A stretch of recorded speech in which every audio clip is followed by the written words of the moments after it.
Kaso ng batang nawawala sa Kyoto Prefecture.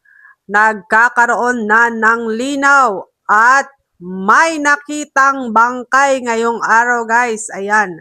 May nakitang ang bangkay dito sa may Nantan City, Kyoto Prefecture, ang mga Kyoto Police, at sinasabi nila na may koneksyon ang bangkay na ito sa batang nawawala. Ayan. Ano nga ba ang istorya ng batang nawawala? Ayan, guys. Ang batang nawawala, guys, ay si Yuki Adachi.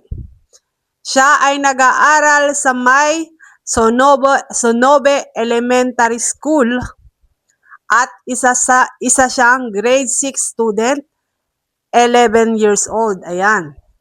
So, 11 years old itong si Yuki. So, may bait na ito, guys.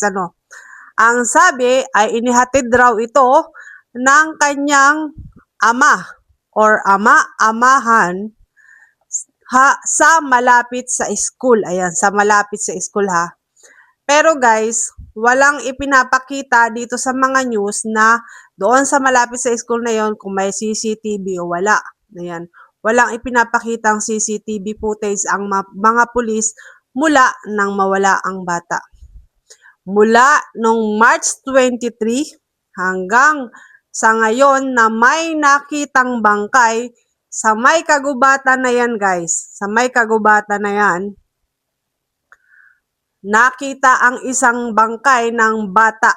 Siyempre, naaagnas, At yan, guys, ay iimbestigahan ngayon or nakasala ngayon sa DNA. Ayan.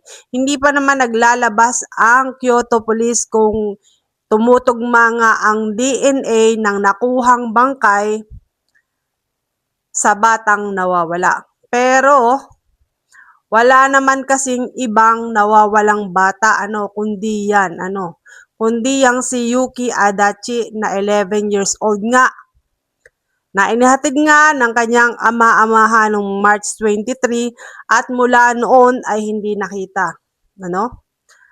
Paunti-unti ang nagiging lead sa bata. Nung una nakita yung yellow bag niya, after 6 days nang mawala ang bata ay nakita ang yellow bag ng bata, At pagkatapos ng 6 days na yun, guys, ay bumilang ang araw ay walang nakikitang lead ang mga pulis. Hanggang kahapon, nagkita ang mga pulis ng isang sapatos na pinaniniwalaan nilang kay Yuki Adachi, At ngayong araw, dyan din sa may Nantan City, 6 kilometers pa rin, Basta malapit pa rin doon sa school ng bata. Hindi naman malapit yung 6 kilometers, malayo na yun. Ayan. 6 kilometers, may nakita nga silang bangkay. Palagay nyo, guys, ito na ba yung batang yon? Sa palagay ko, siya na yon. Pero mahirap mag-conclude, dahil hindi naman tayo pulis sa Japan, tayo mga chismosa lang. Ayan. So, yan, guys. At may mga nagsasabi-sabi or may sabi-sabi na maaring may foul play na nangyari sa bata, Kasi, isipin nyo, inihatid nga siya malapit sa school. Ibig sabihin, hindi doon sa diretso sa school. Diba tayo, pag naghahatid tayo sa mga bata, tayo mga magulang, inihatid natin doon sa may school. Pero, ang sabi ng mga pulis, inihatid malapit sa school, Doon pa lang, mag-iisip ka na bilang magulang or kung ikaw man ay stepfather, or stepmother, kung maghahatid ka, bakit naman sa malapit?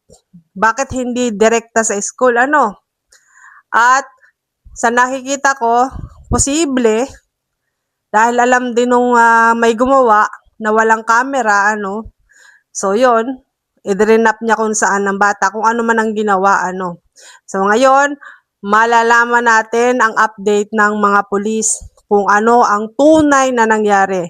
Dito kasi sa Japan, guys, ay talagang sinusuri nila kung ano ang nangyari sa katawan. Kahit yan ay ganyan na kung ba nasa decomposition stage na, Susuriin niya na susuriin ng mga pulis kung ano ang tunay na nangyari sa bata, ano.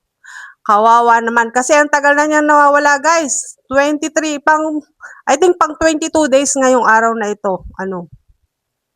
So ngayon pa lang nagkakaroon ng lead. At sa palagay nyo, yan na rin ba talaga ang bata?